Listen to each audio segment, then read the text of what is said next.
It was the autumn of 2009 when 27-year-old Adele Renault first held the letter in her hands and understood, with a clarity that felt almost physical, that someone had decided her family's land was in the way. The envelope had been sitting in the tin mailbox at the end of the lane, the same mailbox her grandmother Louisette had painted barn red every spring for 40 years. The letter inside was printed on heavy cream paper that smelled faintly of a downtown office. It spoke of economic development and regional opportunity, of a landmark project called the Ridgewood Estate, a boutique luxury retreat that would soon begin construction on the 600 acres of mixed forest bordering Renault Creek Farm to the north. The language was careful and cheerful, the language of people who have lawyers and are not afraid to use them. But Adele had grown up reading weather, reading soil, reading the faces of calves born in the middle of February blizzards. She could read this too. She knew exactly what it said beneath the words. It said, "Move. Let me tell you about what they wanted her to move away from."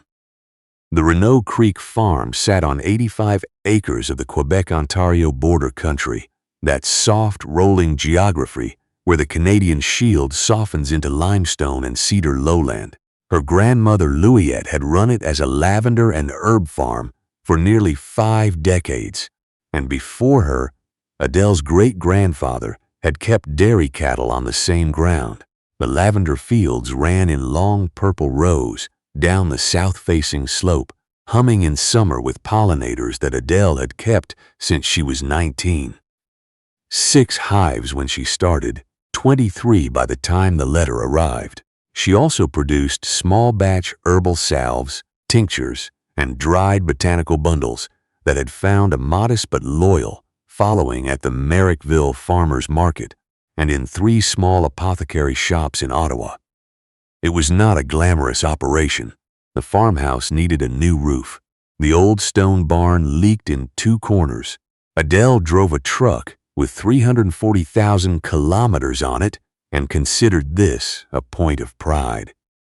But the land was paid for, the bees were healthy, and the lavender, when it bloomed in late June and held through August, made the whole hillside look like something you would not believe unless you had seen it yourself.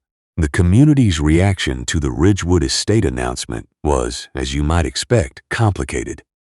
The small town of Carlton Falls, 15 minutes down the county road, had been losing young people for 20 years. The promise of construction jobs, tourism dollars, and a full-service spa resort with 48 rooms and a farm-to-table restaurant was enough to make even the skeptical soften.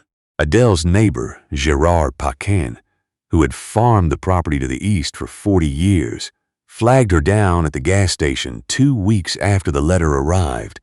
He looked at her with the well-meaning sorrow of a man delivering bad news he thinks you already know. "Adele," he said, resting his forearm on her truck window, "you know what kind of money they're talking about. Your grandmother, God rest her, she worked that land hard. But this could set you up. Set your whole family up." He wasn't wrong about the money. The number in the letter was generous, more than generous. It was the kind of number that makes a person sit down and breathe through their nose for a minute. She thanked him, drove home, and put the letter in the kitchen drawer under the seed catalogs. The developer arrived 6 weeks later. His name was Mr. Clifford Beaumont, and he came in a black SUV with Ontario plates and a junior associate who carried a leather portfolio and said nothing the entire visit. Mr. Beaumont was the sort of man who made you aware, without him saying so directly, that his time was worth more than yours. He wore a charcoal wool coat that was not suited to mud season. He stood at the edge of her gravel drive and surveyed the farm with the expression of someone mentally calculating what the land would be worth with the current occupants removed from the equation. Adele came out of the barn with hay on her jacket and met him in the yard. She did not invite him inside. "Miss Renault," he began, his voice the practiced smooth of someone who negotiates for a living and has not lost in a long time. "We've been very much looking forward to speaking with you. I want to be upfront. We understand this is your home, and we want to treat this conversation with the respect it deserves." He paused, letting the sincerity settle. "That said, I think if you take a clear-eyed look at the situation, you'll understand that an active agricultural operation creates certain compatibilities, let's say, with the kind of experience our guests will be expecting. The scent of the lavender is charming, of course, but the equipment noise, the delivery vehicles, the seasonal workers, our guests will be paying for a sense of retreat, of seclusion." He said the word charming, the way you say it about something you are about to replace. "We're prepared to make you an offer well above market value," he continued. "You could take that money, relocate your operations somewhere with more room to grow, frankly, somewhere without a luxury development on your border." Adele looked at him for a moment. A crow landed on the fence post behind his head and looked at him too. "The farm isn't for sale, Mr. Beaumont," she said. Her voice was quiet and entirely without apology. He smiled, and the smile had patience in it. The patience of a man who believes the other person simply hasn't understood yet. "I'd encourage you to give it some real thought. Once construction begins, it will be disruptive. Heavy equipment, blasting in places. The northern ridge has some bedrock issues. It won't be a peaceful environment for livestock, or for bees, I'd imagine." "I imagine you're right," she said. "The farm still isn't for sale." He gave her his card. She used it to mark her place in a library book about soil microbiology. He was right about the disruption. Of course he was. Construction began in earnest the following April, and what followed was 18 months that Adele does not speak about lightly. The blasting came first. Sharp, percussive cracks that rolled across the ridge and sent her bees into a defensive fury for hours afterward. She lost 2 hives in the first summer to stress and absconding, the colony simply leaving, flying off to find some quieter corner of the world. She could not blame them. The dust was constant. A fine ochre haze drifted south from the construction site on still days, settling on the lavender heads, on the greenhouse glass, on the solar panels she'd installed the previous year. Her yields dropped. The plants weren't dying, but they weren't thriving either.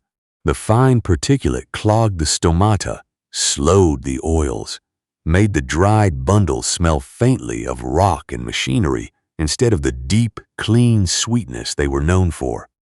And then there were the lights. The construction site ran night shifts through the summer to hit their opening timeline, and the floodlights they used were the industrial kind, the kind that turned the night sky the color of a January afternoon. Adele's bees navigate by light. They read the sun's position, the polarization of the sky, the subtle gradient of dusk. The false perpetual daylight from the ridge confused them profoundly. Their foraging patterns broke down. Hives that had been producing 40 kilograms of honey per season dropped to 11. She lay awake in the farmhouse at night and watched the glow above the tree line, and she felt the precise texture of helplessness. Now let me explain something about the knowledge Adele carried, because it matters more than anything else in this story. It wasn't formal knowledge. She had taken 2 years of agricultural college before her grandmother's health failed, and she came home to run the farm at 24. What she had instead was Louisette's knowledge, absorbed over 20 years of following her grandmother through the fields, through the still room where the tinctures were made, through the cold room where the honey was stored in amber jars, lined up on pine shelves like a quiet library. Louisette Renaud had been a formidable woman. She had kept the farm solvent through 3 recessions, a drought that lasted 4 summers in the 1980s, and the death of Adele's grandfather when Adele's mother was still a teenager. She had done it without debt, a point of almost religious principle for her. The bank is a river, she used to say, in the flat declarative way of a woman who doesn't feel the need to explain herself. Very useful, and it will drown you just as easily as it carries you.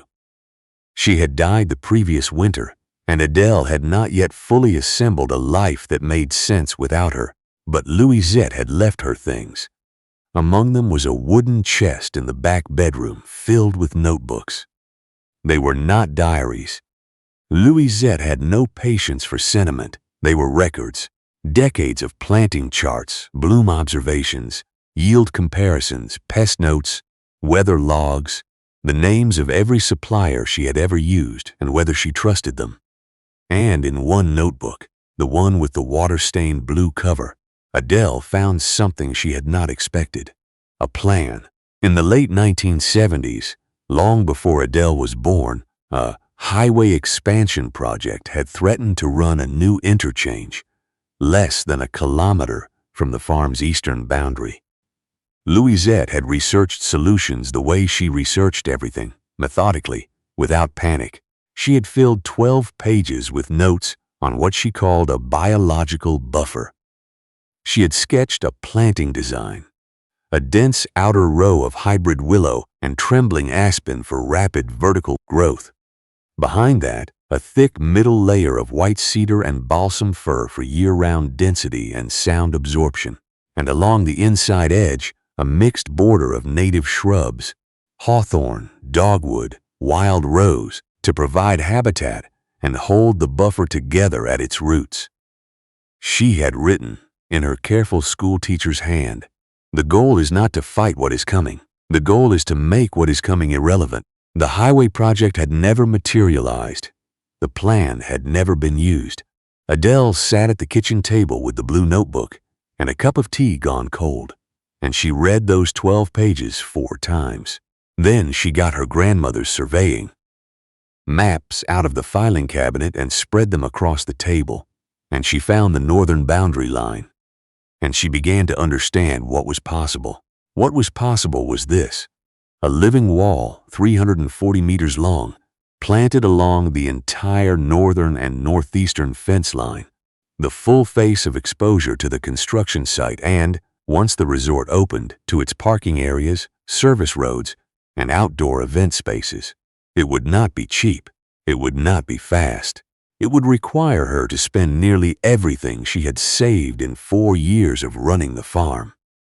And it would take, her grandmother's notes were honest about this, a minimum of 3 years before it offered any meaningful protection, and closer to 7 before it became what she needed it to be.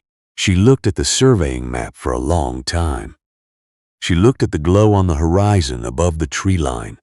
She ordered the saplings in November. The nursery owner, a patient man named Mr. Kowalchuk, who had supplied her grandmother for 30 years, helped her spec the order. He was careful not to say anything discouraging, but as he loaded the last of the root-balled cedar seedlings into her truck bed, 180 trees total, with more to come the following spring, he looked at her and said, quietly, "That's a lot of planting for one person, Adele." "I know," she said. "I've got time." What followed, and I want to be honest with you about this, because it is not the part of the story that is easy to tell, was 2.5 years of work that redefined for her what the word work actually meant. She planted in rows, following her grandmother's design precisely.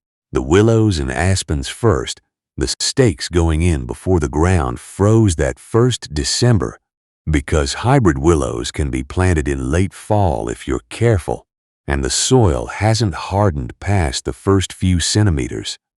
The cedars and firs went in the following spring, 200 more trees over 6 weeks. She dug every hole herself. She could not afford to hire help for more than 2 weeks in the spring. And so she dug before dawn and after dusk, her headlamp making a small white circle in the dark. The construction noise from the ridge going on around her, like a surrounding argument, she was choosing not to answer. She kept each sapling in a misting shelter. She built herself from greenhouse poly and old cedar posts, a low tunnel along the north field edge where she could keep the root balls moist and protected through the weight. Mr. Kowalchuk had taught her the method, which involved careful root pruning and a specific watering schedule, and she followed it the way her grandmother had followed her planting charts, with complete, unsentimental attention to detail. She lost 11 saplings that first winter to a January thaw, followed by a hard refreeze. She ordered 11 replacements without complaint. The community watched all of this with a mixture of concern and quiet bafflement. Gérard Paquin stopped by twice and stood at the fence line and said nothing critical, which was his way of saying he thought she was making a mistake. The woman who ran the post office in Carlton Falls once asked her, gently, if she'd thought about talking to someone, meaning a financial advisor, but the way she said it left some ambiguity. The construction workers on the ridge could see her planting from their elevated worksite, and one of them, a young man who bought dried lavender sachets from her stand for his mother, told her later that they had a running joke about it. A girl planting sticks against a machine was how he described it. They were not cruel about it. They just thought it was sad. There was a night. It was late March of the second year, and a wet spring snow had been falling for 2 days, the heavy, clinging kind that breaks branches. When Adele sat down on an overturned bucket in the half-finished planting corridor and felt the full weight of what she was doing settle on her chest like wet earth. Her hands were so cold she could no longer feel the shovel handle. The resort's main building was framed out on the ridge, its steel bones lit up against the gray sky. She could see their generators humming. She could smell diesel. She thought about Mr. Beaumont's number. She thought about what it would feel like to be warm. Then she thought about her grandmother standing in the stillroom on a January afternoon, the jars of last summer's honey glowing on the shelf, Louisette saying, not to Adele particularly, just saying it, to the room, to herself. The land remembers everything you put into it, every day of work, every year of patience. It doesn't forget. Adele picked up the shovel. She has never told anyone about that night. I'm telling you now because it is the hinge the whole story turns on. The Ridgewood estate opened the following September with a soft launch event that was written up in 2 Toronto lifestyle magazines and 1 Ottawa food publication. It was, by any objective measure, a beautiful property. The main lodge was all reclaimed timber and floor-to-ceiling glass. The views from its north-facing windows looking out over the forested ridge and down into what the brochure called the authentic pastoral landscape of the Ottawa Valley. There were 14 guest rooms, a spa, an outdoor fire pit terrace, and a farm-to-table dining room that the chef had stocked with imported Quebec cheeses, Ontario wines, and vegetables from a partner farm 2 hours away. Adele's willows were already 3 meters tall. The cedars were filling in. The wall was young and thin, and not yet what it would become. But it was alive, and it was growing. And on her side of it, the lavender had come back strong that summer. The construction noise finally reduced to a distant murmur by distance, and the first layer of vegetation, the dust settled, the bees beginning to reorient. She rebuilt slowly and without fanfare. She replaced the 2 lost hives, then added 3 more. She expanded the herb garden into the south field. She began selling her honey and her herbal products at a small unmanned stand at the end of the lane, a simple wooden table under a cedar roof with a price list and an honor box. She made enough to cover her costs. She was not comfortable, but she was not afraid. She had come to understand that those were 2 different things. The first signal came in the second summer after the resort opened. A woman named Ms. Thériault, a food columnist for a national magazine based in Montreal, had been staying at the Ridgewood with her partner for a long weekend. She had walked the county road on the Saturday morning, found Adele's stand, and bought a jar of the borage honey and a bundle of dried lavender. She paid for them and left, and Adele, who was in the greenhouse and didn't know she'd been there, thought nothing of it. 3 months later, the article appeared. It was not a profile of the Ridgewood estate, though Miss Theriot had been assigned to write one. It was something more complicated than that. An essay, really, about the difference between environments that perform authenticity and environments that actually are what they claim to be. She wrote that the most honest thing she had encountered on her entire trip to the Ottawa Valley was a jar of honey she'd found on an unmanned stand at the end of a gravel lane, honey that tasted of borage and goldenrod and late summer clover, honey that tasted, she wrote, of a particular place at a particular moment, made by someone who was paying attention. She mentioned the farm by name. She mentioned Adele by name. She did not, notably, give the Ridgewood a bad review, but she drew the contrast in a way that people noticed. What followed was not instantaneous. Nothing in this story is instantaneous, but over the following months, something shifted. Guests at the Ridgewood began asking the concierge about the farm they could see from the county road, the one with the lavender. They asked about the honey at the farmer's market. One couple, a pair of architects from Toronto, knocked on Adele's door on a Sunday afternoon and asked if they could buy directly from her. She sold them 4 jars of the late harvest honey and a salve, and they stood in her yard for 20 minutes talking about the smell of the lavender fields. Before they seemed to remember, they were probably taking up her time. Then the resort's dining room chef made inquiries. Then the gift shop manager. Then, 2 years after the resort had opened, Mr. Beaumont's office called to set up a meeting. Adele was in the greenhouse when her phone rang. She looked at the number, a Toronto area code she didn't recognize, and let it go to voicemail. She listened to the message that evening, standing at the kitchen counter. The voice was professional and slightly strained, the voice of someone used to making calls where they are the one with the leverage. Finding themselves in an unfamiliar position, they were hoping to discuss a potential supply partnership. They understood she was a small operation. They were flexible on volume. She put the phone down and looked out the kitchen window at the northern tree line. The willows were 6 meters tall now.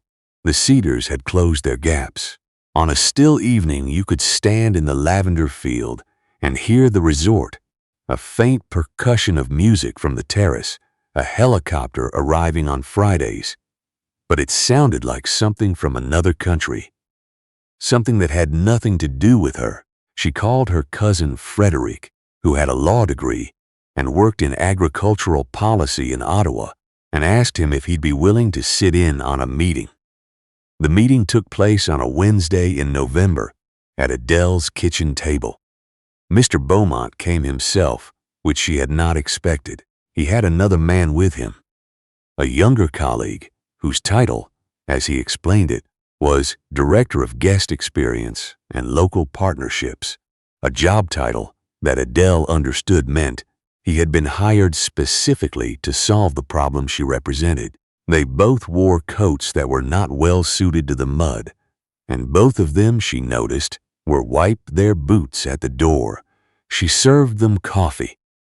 Frederick sat across from them with a legal pad and the particular expression of a man who has prepared thoroughly and is in no hurry. The resort's position, as Mr. Beaumont laid it out, was this: guest demand for locally sourced, artisanal products had significantly exceeded what their current supply chain could provide. Reviews on travel platforms consistently mentioned the farm visible from the county road, the honor stand, the honey. They were losing credibility on the farm-to-table claim they had built their brand around. They wanted a supplier relationship. Renaud Creek Farm lavender, honey, and herbal products exclusively featured in the dining room and gift shop. Adele listened to all of this without expression. Then Frederick slid a single sheet of paper across the table. He let Mr. Beaumont read it without commentary. The terms were Adele's, worked out over 2 evenings at this same kitchen table. They were not unreasonable. They were simply non-negotiable. The pricing was retail, not wholesale, a distinction that Mr. Beaumont's director of guest experience clearly had not anticipated, because he looked up from the paper with the expression of a man recalibrating quickly. The quantity was fixed at what Adele could produce without pushing her land or her bees, a number she had calculated carefully and would not increase regardless of demand. The resort could manage their inventory around her production schedule, not the other way around. The exclusivity clause ran in both directions. The Ridgewood would not stock or serve competing lavender, honey, or artisanal herbal products from any other Quebec or Ontario producer.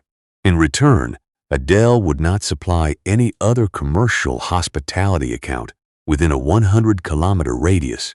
Her farmers' market and direct sales were explicitly carved out and protected. And then there was the final clause. Frederick's voice was mild and precise when he explained it. Our client will require a noise and light abatement commitment. The resort's outdoor event programming, the terrace events, the amplified music, the event lighting rigs will cease at 9 p.m. on evenings when wind is from the north. This protects the bee colonies during active foraging season. We have the meteorological data here, if that's helpful. He placed a second sheet on the table. The helicopter landing schedule will also require coordination. We've proposed a 72-hour advance notice protocol for landings between May and September. Mr. Beaumont's younger colleague opened his mouth. Frederick looked at him pleasantly and waited. The colleague closed his mouth.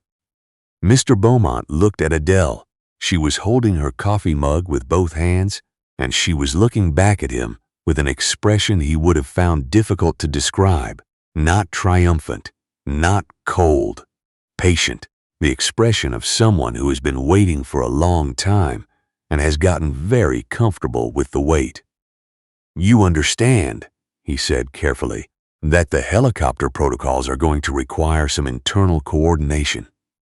Of course, Adele said. Frederick can work through the details with your operations team. Mr. Beaumont looked at the paper again.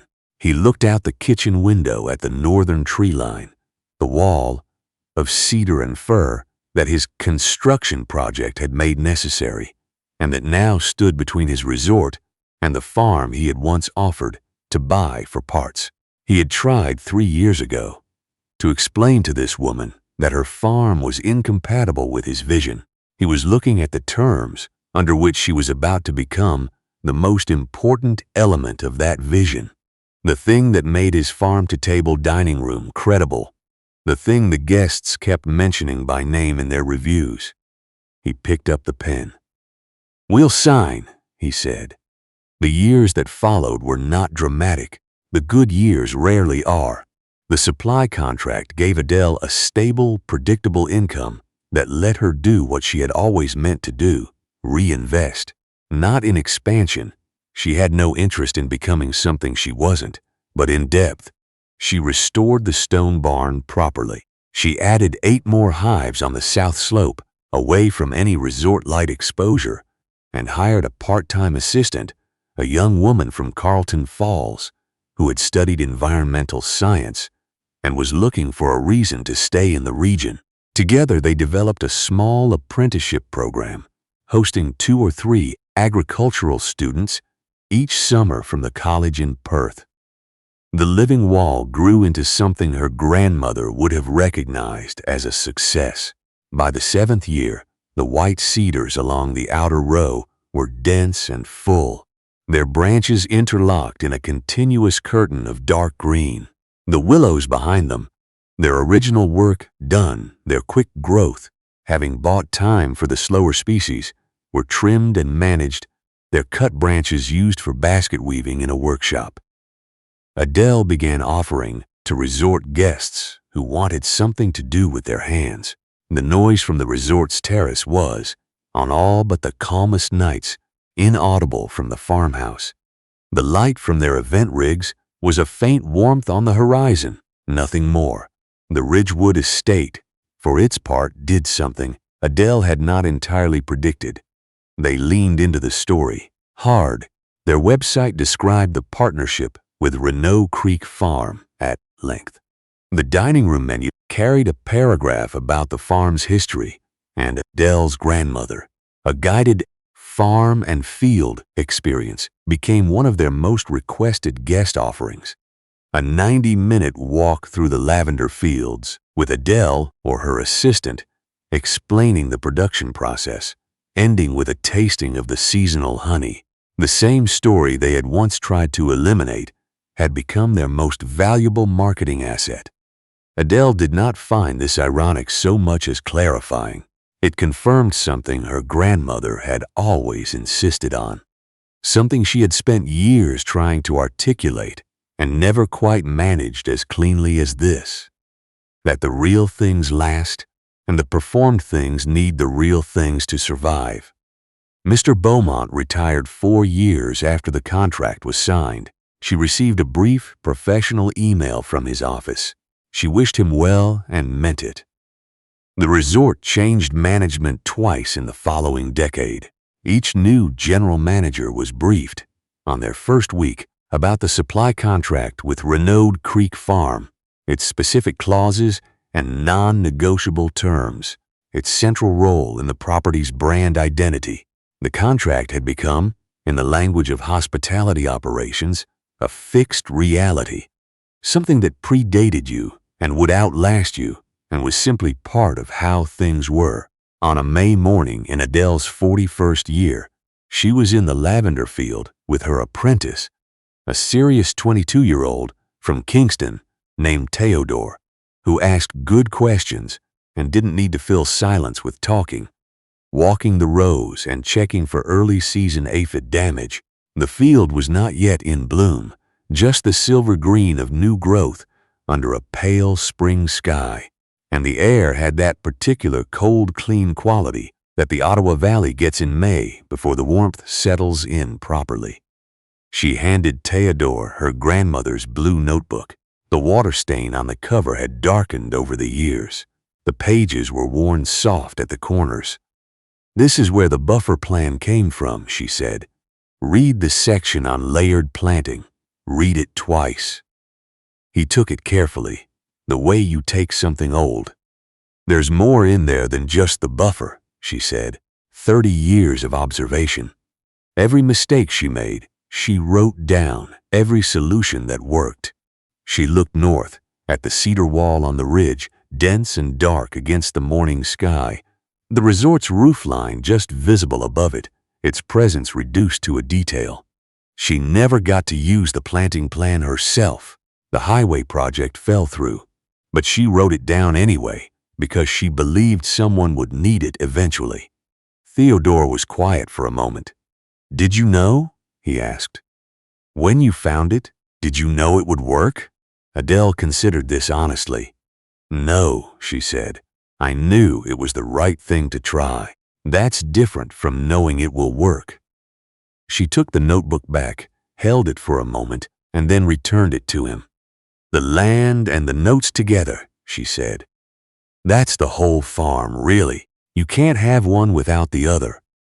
They walked back toward the barn through the silver rows, the hives on the south slope already busy, the cedar wall standing quiet and permanent on the ridge, the morning light falling across it all with the particular generosity that spring has in this part of the country. Brief and cold and very beautiful and entirely worth waiting for. The men in their city unsuited coats had come to tell her the farm was incompatible with their vision. They had offered her a number to make her leave. They had warned her of noise and dust and disruption, as if she didn't already know that difficult things were difficult. She had stayed. She had planted. She had waited. And in the end, it was not the farm that had to find a way to be compatible with the world. It was the world that had to find a way to be compatible with the farm.